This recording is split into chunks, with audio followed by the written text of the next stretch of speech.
Assalamualaikum warahmatullahi wabarakatuh. Sebelumnya, perkenalkan kami dari kelompok 1.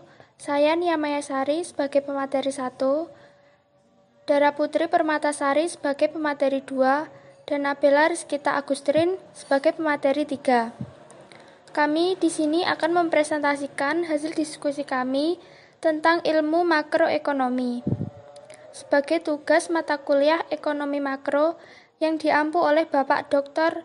Nafiq Umrul Hadi, SE MSI. Ilmu makroekonomi, kinerja historis perekonomian Amerika Serikat. Pakar ekonomi menggunakan banyak jenis data untuk mengukur kinerja perekonomian. Ada 3 variabel makroekonomi yang penting adalah: yang pertama, produk domestik bruto real; yang kedua, tingkat inflasi; yang ketiga, tingkat pengangguran. GDP real per orang dalam perekonomian Amerika Serikat. GDP real mengukur pendapatan total setiap orang dalam perekonomian, dan GDP real per orang mengukur pendapatan orang rata-rata dalam perekonomian. Gambar ini menunjukkan bahwa GDP real per orang cenderung tumbuh sepanjang masa, dan pertumbuhan normal ini kadang-kadang diinterupsi oleh periode-periode pendapatan yang menurun yang disebut resesi dan depresi. GDP real di sini dinyatakan dalam skala logaritma. Pada skala itu, jarak yang sama pada sumbu vertikal menunjukkan perubahan persentase yang sama. Jadi jarak antara 4.000 US dollar dan 8.000 US dollar atau perubahan 100% sama dengan jarak antara 8.000 US dollar dan 16.000 US dollar, perubahan 100%. Gambar ini menunjukkan GDP per orang di Amerika Serikat. 2 aspek dari gambar ini patut diperhatikan. Pertama, GDP real tumbuh sepanjang waktu. GDP real per orang saat ini kira-kira 6 kali lipat dibandingkan pada tahun 1900. Pertumbuhan pendapatan rata-rata ini membuat kita menikmati standar kehidupan yang lebih tinggi daripada kakek buyut kita. Kedua, meskipun GDP real hampir selalu tumbuh pada tahun-tahun ini, namun pertumbuhan ini tidak stabil.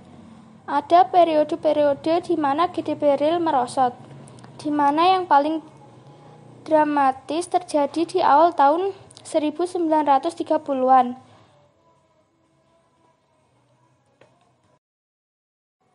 Tingkat inflasi dalam perekonomian Amerika Serikat.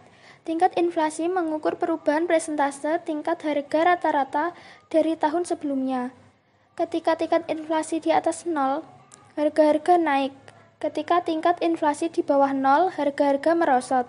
Jika tingkat inflasi menurun tetapi tetap positif, harga-harga naik tetapi pada tingkat yang lebih rendah. Pada gambar 1.2 ini menunjukkan tingkat inflasi Amerika Serikat. Anda bisa melihat bahwa inflasi sangat bervariasi.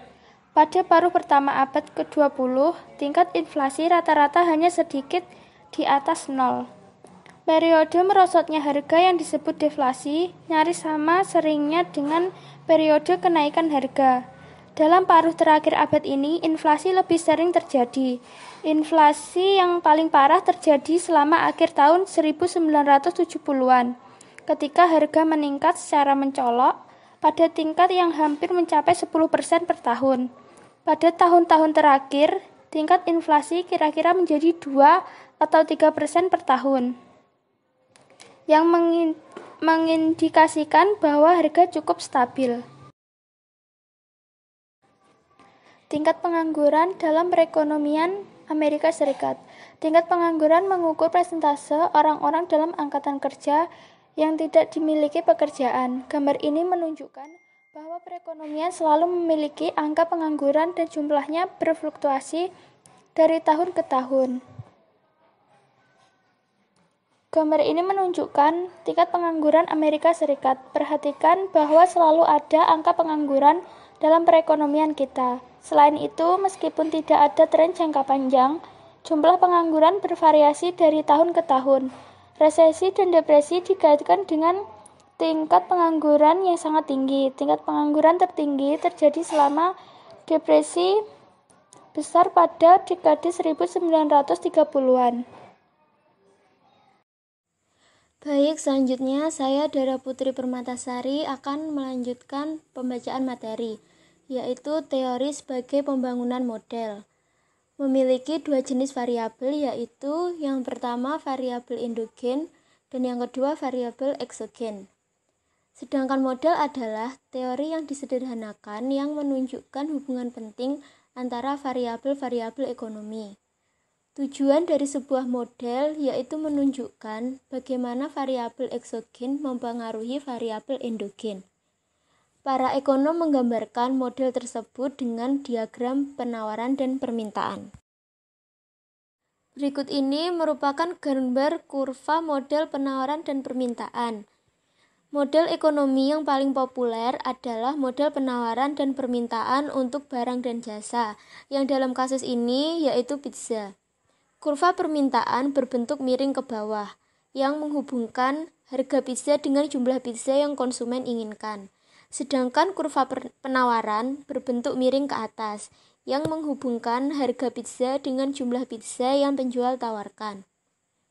Harga pizza bergerak menyesuaikan hingga jumlah pizza yang ditawarkan sama dengan jumlah yang diminta.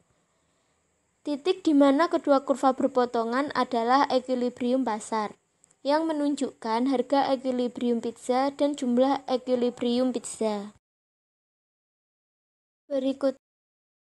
Berikutnya kurva perubahan equilibrium. Yang bagian A, peningkatan pendapatan agregat menyebabkan permintaan terhadap pizza meningkat. Pada harga berapapun, konsumen ingin membeli lebih banyak pizza. Perubahan ini ditunjukkan oleh pergeseran ke kanan kurva permintaan dari D1 ke D2. Pasar bergerak ke perpotongan baru dari penawaran dan permintaan. Harga equilibrium meningkat dari P1 ke P2 dan jumlah equilibrium pizza meningkat dari Q1 ke Q2. Selanjutnya bagian B. Peningkatan harga bahan menurunkan penawaran pizza. Pada harga berapapun penjual pizza mendapatkan bahwa penjualan pizza kurang menguntungkan dan karena itu memilih memproduksi lebih sedikit pizza. Perubahan ini ditunjukkan oleh pergeseran ke kiri kurva penawaran dari S1 ke S2. Pasar bergerak ke perpotongan baru dari penawaran dan permintaan. Harga equilibrium meningkat dari P1 ke P2 dan jumlah equilibrium menurun dari Q1 ke Q2. Selanjutnya, saya Nabila Rizkita Agustrin. Ragam model. Para ekonom makro mempelajari banyak sisi dari perekonomian. Sebagai contoh, mereka mengkaji peran tabungan nasional dalam pertumbuhan ekonomi. Dalam Undang-Undang Upah Minimum terhadap tingkat pengangguran, pengaruh inflasi terhadap tingkat suku bunga, dan pengaruh kebijakan perdagangan terhadap neraca perdagangan serta kurs. Harga fleksibel versus kaku. Para ekonom mengasumsikan bahwa harga barang dan jasa bergerak dengan cepat untuk menyeimbangkan jumlah yang ditawarkan dan jumlah yang diminta. Dengan kata lain, mereka mengasumsikan bahwa pasar berada dalam equilibrium, sehingga harga setiap barang dan jasa adalah ketika terjadi perpotongan pada kurva permintaan dan penawaran. Asumsi ini disebut clearing pasar atau market clearing. Mengasumsikan pasar clear terus-menerus adalah tidak realistis. Agar pasar clear berkesinambungan, harga harus menyesuaikan terhadap perubahan penawaran dan permintaan. Pemikiran mikroekonomi dan model-model makroekonomi. Makroekonomi adalah studi bagaimana rumah tangga dan perusahaan mengambil keputusan dan bagaimana para pengambil keputusan ini berinteraksi di pasar. Prinsip utama mikroekonomi adalah bahwa rumah tangga dan perusahaan berusaha mencapai optimalisasi. Dalam model makroekonomi, rumah tangga memilih pembeliannya untuk memaksimalkan tingkat kepuasan yang disebut ekonom. sebagai utilitas dan perusahaan mengambil keputusan produksi untuk memaksimalkan laba.